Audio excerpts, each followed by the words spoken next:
বন্ধুরা 2024 সালে দাঁড়িয়ে যারা না জেনে না বুঝে ভিডিও আপলোড করো তাদের চ্যানেলে ভিউ কোনোদিনও আসবে না।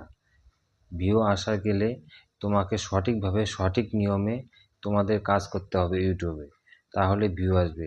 এর জন্য বন্ধুরা আজকে ভিডিও বানানো, তোমরা ভিডিওটি মনোযোগ সহকারে দেখো, স্কিপ করে বেরিয়ে যেও না। স্কিপ করলে তোমরা কিচ্ছু বুঝতে পারবে না। তাই বন্ধুরা স্কিপ না করে ফুল ভিডিওটি ওয়াচ করে দেখো।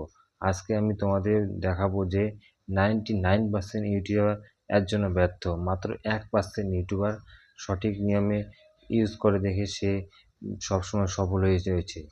তাই বন্ধুরা তোমরা স্কিপ না করে ভিডিওটি দেখবে।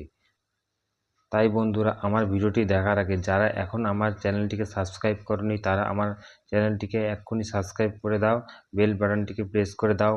আর যারা আমার ভিডিওটিকে এখন লাইক করনি তারা লাইক করে দাও। লাইক করলে মোটিভেট হই, চ্যানেল ভিডিও বানানোর আগ্রহ বাড়ে। বন্ধুরা 2024 সালে দাঁড়িয়ে একটা ইউটিউব চ্যানেলকে গ্রো করাতে গেলে অনেকগুলি কারণ আছে। সেই কারণগুলো তোমরা যদি মেনে চলতে পারো তাহলেই তোমাদের চ্যানেলে গ্রো করবে। 1 নম্বর কারণ, প্রথমে ইউটিউব চ্যানেল খোলার আগে তোমাকে সঠিক টাইমে মেনটেনেন্স করে চলতে হবে।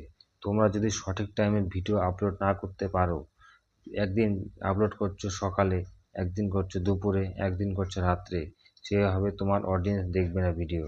তাই তোমাকে সঠিক টাইম মেনটেন্স করে চলতে হবে। সঠিক টাইম মেনটেন্স করে চললে তোমার চ্যানেলে অডিয়েন্স ভালো আসবে, অডিয়েন্স তোমার ভিডিও দেখতে পছন্দ করবে। তাই তোমাকে সঠিক টাইম মেনটেন্স করে চলতে হবে। নেক্সট পয়েন্ট হলো, তোমাকে ক্লিকবেট থাম্বনেল বানাতে হবে, যাতে তোমার অডিয়েন্স তোমার থাম্বনেল দেখে তোমার ভিডিওতে চলে আসে। থাম্বনেল যদি তুমি ভালো বানাতে পারো তাহলে তোমার অনেক অডিয়েন্স আসবে, তোমার ভিডিও র্যাঙ্ক করবে। র্যাঙ্ক করলে তোমার ভিডিও সবসময় চলতে থাকবে, তোমার ভিডিও একটি নির্দিষ্ট পর্যায়ে চলে যাবে। 3 নম্বর পয়েন্ট হলো, তোমাকে ভিডিও শেয়ার করা যাবে না। তুমি যদি তোমার বন্ধুবান্ধবকে ভিডিও শেয়ার করো, নতুন চ্যানেল হলে নিশ্চয়ই সাবস্ক্রাইবার থাকে না, সাবস্ক্রাইবার না থাকলে তুমি তোমার বন্ধুবান্ধবকে শেয়ার করবে যে আমার ভিডিওটা দেখো, তারপর সাবস্ক্রাইব করো। হয়তো 2-1 জন সাবস্ক্রাইব করবে, আরও নয় বেশি সাবস্ক্রাইব করবে, কিন্তু তোমার চ্যানেলে অনেক ক্ষতি হবে। কারণ তারা 1 বা 2 বার ভিডিও দেখবে, বারবার তোমার ভিডিও দেখতে পছন্দ করবে না। তাই বন্ধুরা কাউকে তোমরা শেয়ার করবে না। শেয়ার যদি করো তাহলে তোমার চ্যানেলে ক্ষতি হয়ে যাবে।